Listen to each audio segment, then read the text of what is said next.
एक और बहुत बड़ी आग लगी हुई है हमारे देश के अंदर। हम अपना व्यक्तिगत विकास, व्यक्तिगत हित देखते हैं, कैसे एक आरक्षण की आग है देश में, आरक्षण की आग है।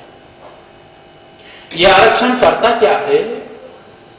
आप देखिएगा कि एक बुद्धिमान व्यक्ति है, योग्य व्यक्ति है, जिसने 90% अंक लिए हैं, वो साक्षात्कार देता है तो सारे उत्तर देता चला जाता है।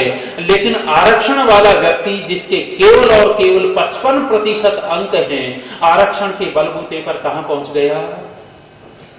एक बुद्धिमान व्यक्ति अधिकारी नहीं बनता और एक सामान्य बुद्धि वाला अधिकारी बन जाता है। विकास बुद्धिमान व्यक्तियों से होगा या साधारण लोगों से होगा? आरक्षण की आग लगी हुई है साथियों। यदि हम देश हित चाहते हैं, देश हित चाहते हैं तो करना क्या पड़ेगा?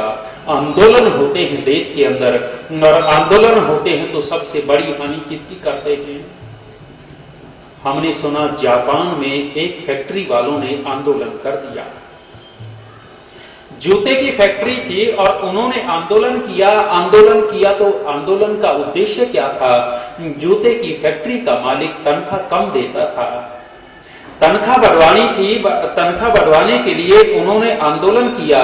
और आंदोलन का तरीका क्या था उनका?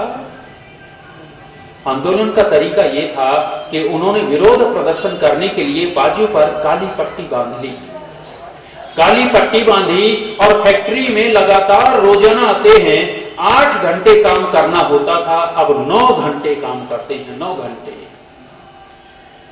जूते बना रहे हैं। हानि नहीं की, फैक्ट्री को तोड़ फोड़ नहीं की, कार्यालय को जलाया नहीं, शीशे नहीं तोड़े, आग नहीं लगाई। 8 घंटे काम करते थे, 9 घंटे काम करना शुरू कर दिया, जूते बना रहे थे। लेकिन क्या था तरीका? एक पैर का जूता बनाते चले गए, दोनों पैरों के जूते ही नहीं बनाए, एक पैर का जूता बनाते चले गए। ढेर लगता चला गया, ढेर लगता चला गया। एजेंसी वालों का दबाव आया कि भैया जूते भेजो, जूते भेजो। मालिक जूते भेजे तो कैसे भेजे? दोनों पैर के जूते हैं नहीं, भेजे तो कैसे भेजे? और वो वर्कर काम कर रहे हैं फैक्ट्री में, ज्यादा से ज्यादा उत्पाद हो रहा है। तंग आकर के फैक्ट्री के मालिक ने हाथ जोड़े कि मेरे भाई, तुम्हारी मांग मानता हूं, मांग पूरी करता हूं। जैसे ही मांग पूरी की, मजदूरों ने क्या किया? दूसरे पैर का जूता बनाना शुरू कर दिया। न मालिक की हानि हुई, न स्वयं की हानि हुई, सारा ठीक होता चला गया। एक ये भी तरीका है आंदोलन करने का, और एक तरीका है हम भारतीयों का। हमारा क्या तरीका है? यहां तो रेल के रेलवे स्टेशन फूंक दिए जाते हैं। अभी कर्नाटक और तमिलनाडु का जो आंदोलन हुआ, कावेरी जल का था शायद, कर्नाटक में कितने करोड़ रुपए की हानि कर दी, सैकड़ों बसें जला दी गई, कितना क्या कुछ हानि कर देते हैं। क्या ये राष्ट्र हित में है? राष्ट्र हित करना है तो साथियों योग्य व्यक्ति को आगे लाना पड़ेगा, और जो आपको समाज में योग्य दिखता हो। कल भी मैं कह रहा था कि आपके क्षेत्र में ये परिवार रजवाड़ा बैठा है, हम इसको देशभक्त नहीं कहते। मैं तो बाहर का हूं, आपके यहां का नहीं हूं, लेकिन जो इतिहास है उस इतिहास को आप मिटा नहीं सकते। आप देख लीजिएगा कि आपके इलाके का कौन विकास करने वाला है। ये विकास करने वाले होते तो अय्यासी नहीं करते। आपके बीच से यदि कोई व्यक्ति, योग्य व्यक्ति बनकर के आगे आता है तो वो व्यक्ति विकास कर सकता है जिसने वंशावली से अय्यासी भोगी हो।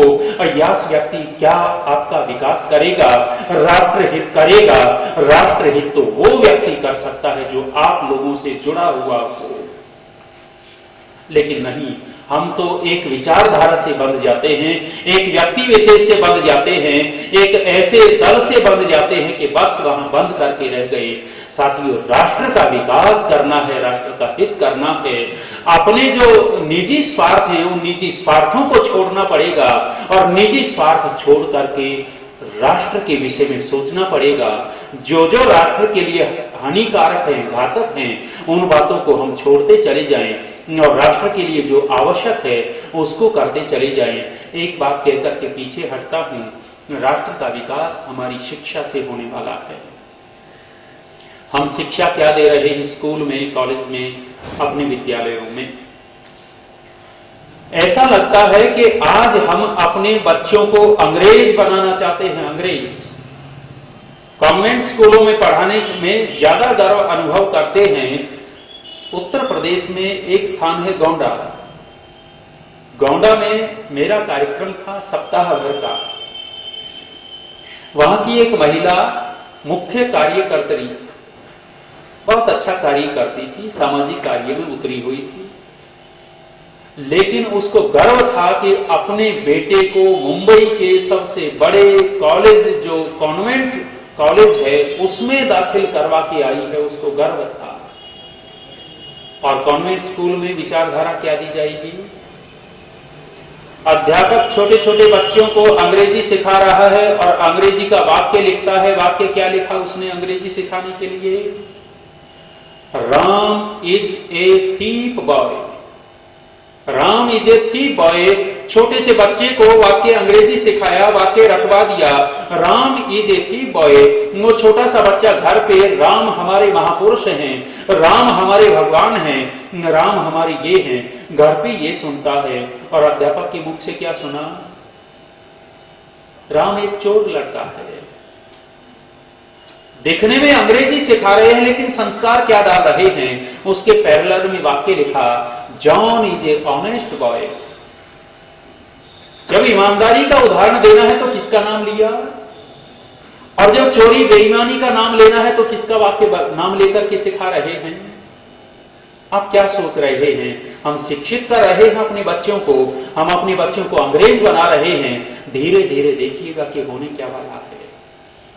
यदि हमने अपनी शिक्षा पद्धति को नहीं बदला, शिक्षा पद्धति को नहीं बदला, तो निश्चित रूप से अभी तो आप संवेदनशील हैं, ठीक चल रहा है, लेकिन आगे आने वाले कुछ वर्षों में 20, 30, 50 साल के बाद आपके अपने आप बच्चे बिना कहे बदलते चले जाएंगे। खान पान उनका वैसा होगा, संस्कृति वैसी होगी, आप अपने खान पान संस्कृति से दूर होते चले जाएंगे और वहां पहुंच जाएंगे। क्यों? क्योंकि शिक्षा बहुत बड़ा राष्ट्रहित का निर्माण का कार्य करती है। यदि हमने प्रारंभ से अपने बच्चों को शिक्षा ठीक नहीं दी, राष्ट्रहित नहीं हो सकता। साथियों, निवेदन करता हूं, आप अधिकतर लोग आर्य संस्कृति से, हिंदू संस्कृति से जुड़े हुए बैठे हैं। यदि बैठे हैं तो यदि आप अपने आप को ये मानते हैं, राम के वंशज, कृष्ण के वंशज मानते हैं, तो अपने घर परिवार में अपनी रीति से क्रिया, वो कर्मकांड कीजिएगा, अपनी रीति से, अपनी संस्कृति से जुड़ते चले जाइएगा। मत वो विदेशियों का अनुकरण कीजिए, मत उन यूरोपियों का अनुकरण कीजिए। वो संस्कृति कहीं न कहीं पतन की तरफ लेकर के जाने वाली है और हमारी संस्कृति, भारतीय संस्कृति कहीं न कहीं हमें उत्थान की तरफ लेकर के जाएगी। उसी से राष्ट्रहित होगा। फिर कहता हूं, वैदिक विचारधारा से यदि जुड़ते चले गए, राष्ट्रहित होगा। अंधविश्वास और पाखंड से जुड़ते चले गए, कहीं न कहीं हम राष्ट्र का पतन करेंगे, हानि करेंगे। निवेदन करता हूं, वैदिक विचारधारा से जुड़िए और अपना हित और राष्ट्र का हित करते चले जाइए। वाणी को विराम।